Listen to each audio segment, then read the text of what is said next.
Hindu religion को मानने वाला रेवोल्यूशनरी सोचता होगा कि वो अगले जन्म में राजा बनकर पैदा होगा। क्रिश्चियन रेवोल्यूशनरी सोचता होगा कि वह हमेशा के लिए स्वर्ग में रहेगा। पर मैं क्या उम्मीद करूं? मैं तो नास्तिक हूं।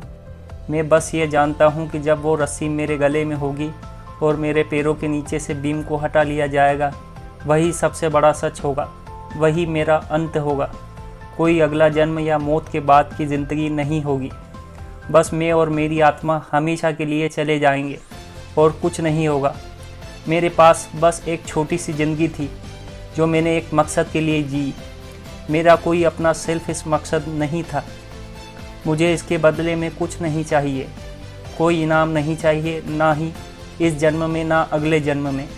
मैं अपना जीवन अपने देश की आज़ादी के लिए लगा दिया क्योंकि मैं बस वही चाहता था। अपने जीवन को लोगों की सेवा और मदद करने में लगाना, पूरे मन से लोगों के दुखों को दूर करना, वो भी बिना किसी इनाम की चाहत में, जैसे कि अगले जन्म में राजा बनने या स्वर्ग में रहने की इच्छा रखना। यही सच्ची सेवा है और सबसे महान काम है। क्या इसमें आपको घमंड नज़र आता है? क्या इस महान काम को करने में आपको कहीं भी घमंड दिखता है? नहीं, बिल्कुल नहीं।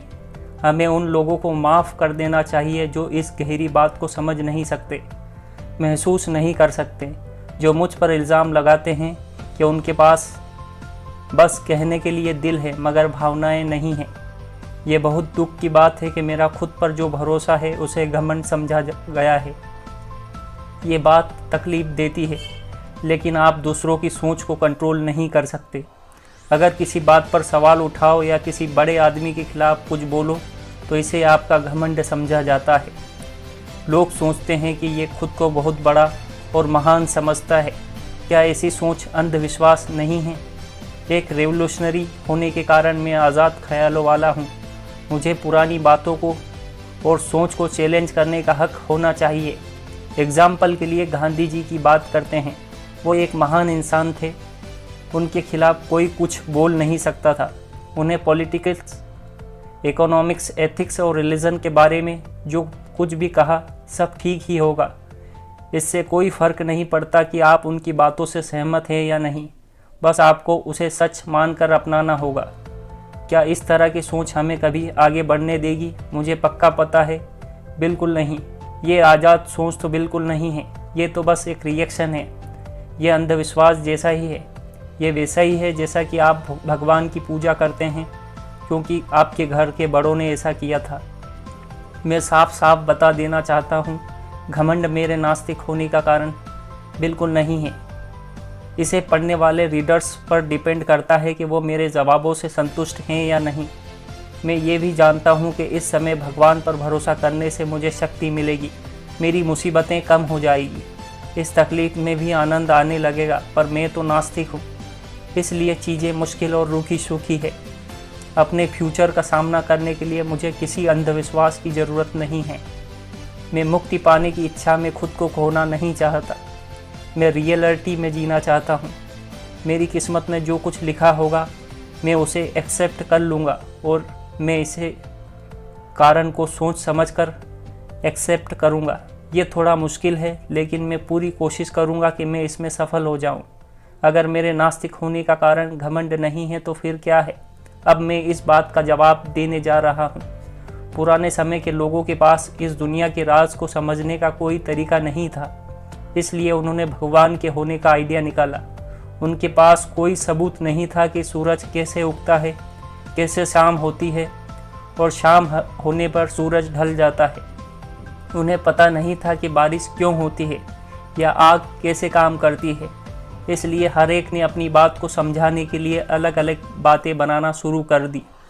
यही कारण है कि आज इतने अलग अलग रिलीजन हैं। वेस्ट और ईस्ट के लोगों की भगवान से जुड़ी हुई अलग अलग कहानियाँ हैं। ये दुनिया कैसे बनी और नेचर की घटनाओं से जुड़ी हुई अलग अलग कहानियाँ। ईस्ट में हिंदू और मुस्लिम दो अलग अलग रिलीजन हैं। यहाँ तक कि इंडिया में ब्राह्मण, जैन, बुद्ध धर्म सब एक दूसरे को बहुत ही अलग मानते हैं और एक दूसरे की सोच से नहीं मिलती है। हर रिलीजन की अलग सोच है। उनका मानना और कहना कि उनकी सोच और उनकी कही बातें ही सच हैं।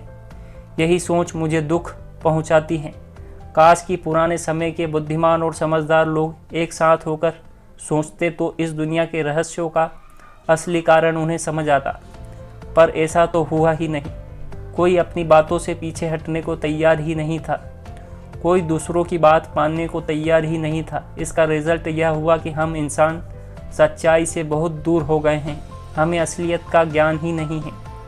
अब इस समय भगवान पर विश्वास करने वालों के लिए मेरे कुछ सवाल हैं। पहला सवाल, भगवान ने ये दुनिया क्यों बनाई? ऐसी दुनिया क्यों बनाई जिसमें इतना दुख और दर्द है? क्यों इंसानों में इतनी कमियां हैं? सब कुछ मिल जाने के बाद भी क्यों उनकी इच्छाएं कभी ख़त्म नहीं होती? अब आप ये मत कहिएगा कि ये सब भगवान के रूल हैं, क्योंकि अगर उन्होंने ऐसे रूल्स बनाए हैं तो वो सबसे शक्तिशाली कैसे हुए? क्या उन्हें ये सब देखकर खुशी मिलती है? अगर हाँ, तब तो वो बिल्कुल नीरो के जैसे हैं। नीरो एक रोमन राजा था जिसने अपने शौक और मज़े के लिए हज़ारों लोगों को मार दिया था, हज़ारों लोगों को दुखी किया था। नीरो को सब शैतान, अत्याचारी राजा और पत्थर दिल इंसान कहने लगे थे।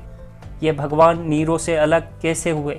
क्यों हर रोज़ हर समय लोगों को इतना दुख और तकलीफ़ झेलना पड़ता है? इस दुनिया में हर समय इतनी अशांति क्यों रहती है? इसके पीछे का क्या लॉजिक हो सकता है? मैं सभी मुस्लिम और क्रिश्चियन लोगों से पूछता हूँ, इन सब का क्या जवाब है आपके पास? आप तो अगले जन्म में विश्वास नहीं करते हैं, इसलिए आप यह नहीं कह सकते कि ये सब पुराने बुरे कर्मों की सज़ा है। आप तो यह मानते हैं कि भगवान ने यह दुनिया 6 दिन में बनाई थी और हर दिन के ख़त्म होने पर वह कहते थे